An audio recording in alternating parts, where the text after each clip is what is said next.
ओम शांति। पवित्रता, ब्रह्मचर्य और योग बल, भोग बल। जैसे आत्म अभिमानी और देह अभिमानी शब्द है, वैसे ही योग बल और भोग बल शब्द भी है। कॉन्ट्रास्ट है दोनों दूसरे के। सतयुग में देह अभिमान होता नहीं, सभी आत्म अभिमानी होते हैं। उनमें पवित्रता की शक्ति होती है, इसलिए वहां सारे कार्य योग बल से संपन्न हुए माने जाते हैं। और द्वापर से जब देह अभिमानी बनते तो आत्मा में पवित्रता की शक्ति कम हो जाती है। आत्माएं देह अभिमान के वशीभूत होने के कारण विषय भोग में प्रवृत्त होती है, इसलिए सारे कार्य भोग बल से होते हैं, अर्थात सब में देह अभिमान भरा होता है। स्थूल सूक्ष्म में विषय भोग की वासना भरी होती है। द्वापर से जन्म भी काम विकार अर्थात भोग बल से होता है। सतयुग आदि से लेकर त्रेता अंत तक जो भी आत्माएं इस धरा पर जन्म लेती है, उन सब का जन्म योग बल से होता है और वे सब देवी देवता कहलाते हैं। जब द्वापर से भक्ति मार्ग आरंभ होता है तो पहले तो एक शिव बाबा की अव्यभिचारी भक्ति होती है, फिर समयांतर में देवी देवताओं की भक्ति आरंभ होती है। देवी देवताओं के मंदिर बनते हैं और पूजा होती है। द्वापर से भले अनेक महात्माएं धर्मात्माएं हुए हैं, अनेक धर्मपिताएं हुए हैं, जिन्होंने महान कर्तव्य भी किए हैं, परंतु किसके मंदिर बनाकर पूजा नहीं होती है। उन सब का गायन होता है, महिमा होती है। अभी संगम युग पर जो आत्माएं परमात्मा के डायरेक्ट बच्चे बनते हैं और ज्ञान योग से पवित्र बनने का पुरुषार्थ करते हैं और अंत में संपूर्ण पवित्र भी बनते हैं, उनकी ही पूजा होती है। जो योग बल से पवित्र नहीं बनते हैं, उनकी पूजा नहीं होती है, उनका गायन होता है, अर्थात महिमा ही होती है। इस सत्य का ज्ञान सागर परमात्मा ने हमको राज बताया है कि योग बल वालों के ही मंदिर बनाकर पूजा हो सकती है, क्योंकि आत्मा और शरीर दोनों पवित्र होते हैं, अर्थात उनमें देह अभिमान नहीं होता है। किसी भोग बल वाले के मंदिर बनाकर पूजा नहीं हो सकती है। कल द्वापर से जो आत्माएं परमधाम से आती है, वे सभी पवित्र तो होती है, परंतु उनका शरीर तो भोग बल से ही पैदा होता है। पावन देवी देवताएं मंदिरों में पूजे जाते हैं, पतित उनके आगे जाकर माथा टेकते हैं। इससे सिद्ध होता है कि वे पवित्रता में सबसे ऊंचे हैं। सन्यासी भी पवित्र बनते हैं, परंतु उनके मंदिर थोड़ी बनते हैं। ये भी ड्रामा बना हुआ है कि सबको सतो रजो तमो में आना ही है। यहाँ भी ऐसे है, सदा काल सतो प्रधान कोई रह नहीं सकता। ये है 22 दिसंबर 2011 के साकार बाबा के रिवाइज्ड महावाक्य। फिर सुनते हैं 16 जनवरी 2012 की साकार मुरली रिवाइज्ड। बाबा कहते हैं, मैं ही आकर ब्रह्मा द्वारा आदि सनातन देवी देवता धर्म की स्थापना और शंकर द्वारा अनेक धर्मों का विनाश कराता हूँ। दूसरे धर्म पिता आकर अपने धर्म की स्थापना करते हैं, परंतु वे किसकी गति सदगति नहीं कर सकते।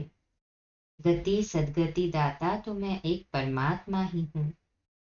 तुम्हारी अभी पूजा नहीं हो सकती, क्योंकि तुम अभी पूजन लायक बन रहे हो, बने नहीं हो।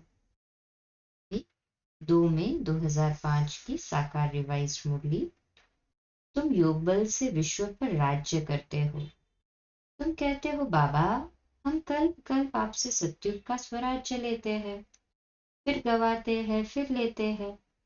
ये रचता और रचना का ज्ञान तुमको अभी मिला है, इन लक्ष्मी नारायण को भी ये ज्ञान नहीं होगा। फिर 31 जनवरी 2012 की साकार मुरली। ये है कयामत का समय। अभी सबको हिसाब किताब चुकतो कर वापस घर जाना है।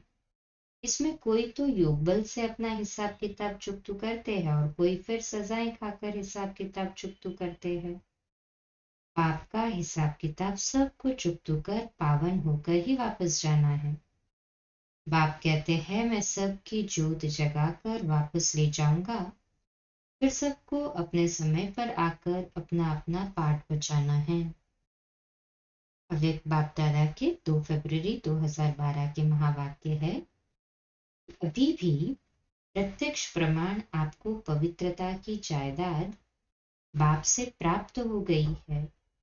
अब चेक करो, पवित्रता सर्व प्राप्तियों का आधार है। पवित्रता से आप सभी मास्टर सर्वशक्तिमान बन गए। तो चेक करो, सर्वशक्तियां प्राप्त है। बाप ने सर्व शक्तियां वरदान में दी, फिर भी शक्ति समय पर नहीं आती है, उसका कारण क्या है? आप अपने मास्टर सर्वशक्तिमान के स्मृति की सीट पर नहीं होते हो। 2 अक्टूबर 2011 की साकार मुरली रिवाइज्ड। शास्त्रों में असुर और देवताओं की लड़ाई दिखाई है, परंतु असुरों और देवताओं की कब लड़ाई लगी नहीं है। ये आत्मा के 5 विकारों रूपी रावण से युद्ध है।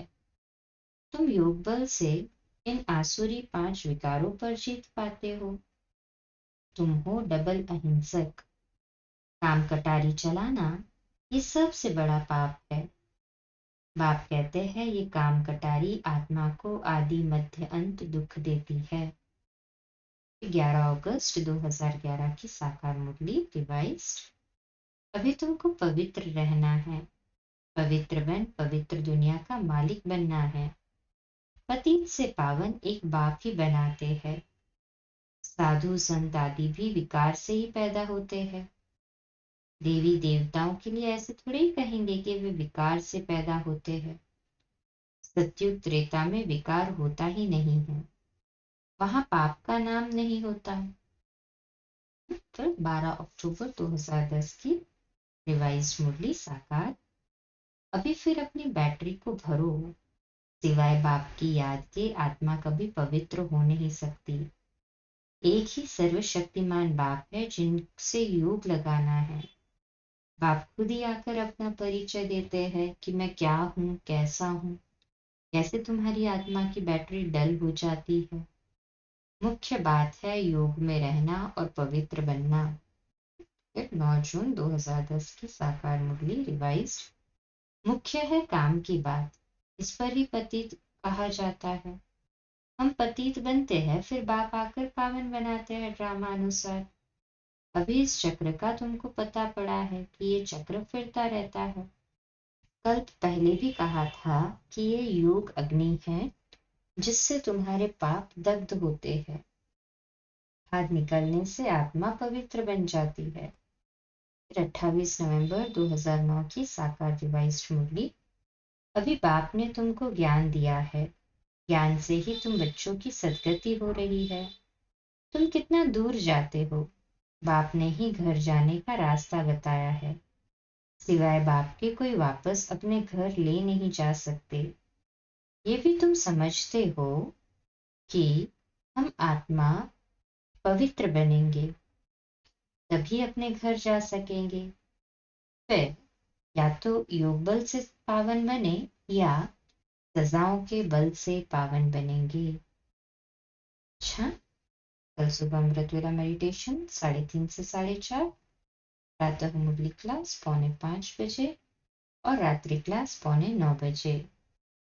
ओम शांति।